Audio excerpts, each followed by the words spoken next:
Hats off Nag Ashwin. Nag Ashwin గురించి మాట్లాడితే ముందుగా గుర్తొచ్చేది ఆయన అభిరుచి.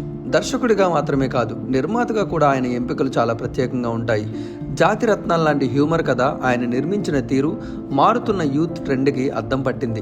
అలాంటి నాగశ్విన్ ఇప్పుడు సింగీతం శ్రీనివాసరావు దర్శకత్వంలో సింగ్ గీతం సినిమా చేయడం ఒక నిర్మాతగా తీసుకున్న నిర్ణయం కంటే ఓ లెజెండ్కి ఇచ్చిన గొప్ప గౌరవంగా కనిపిస్తుంది.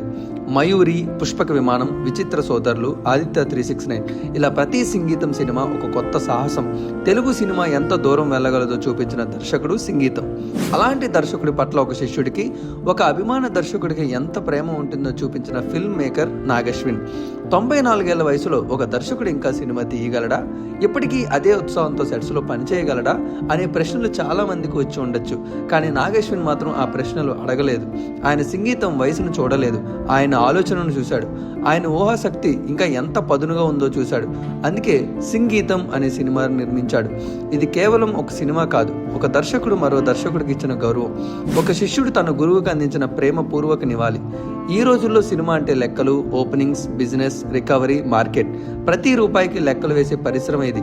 అలాంటి పరిశ్రమలో ఒక 94 ఏళ్ల దర్శకుడి ఆలోచనను నమ్మి కోట్ల రూపాయలు పెట్టి ఆ కథను తెరపైకి తీసుకురావడం అంటే అది వ్యాపార నిర్ణయం కాదు, ఒక లెజెండ్కి ఇచ్చిన గౌరవం.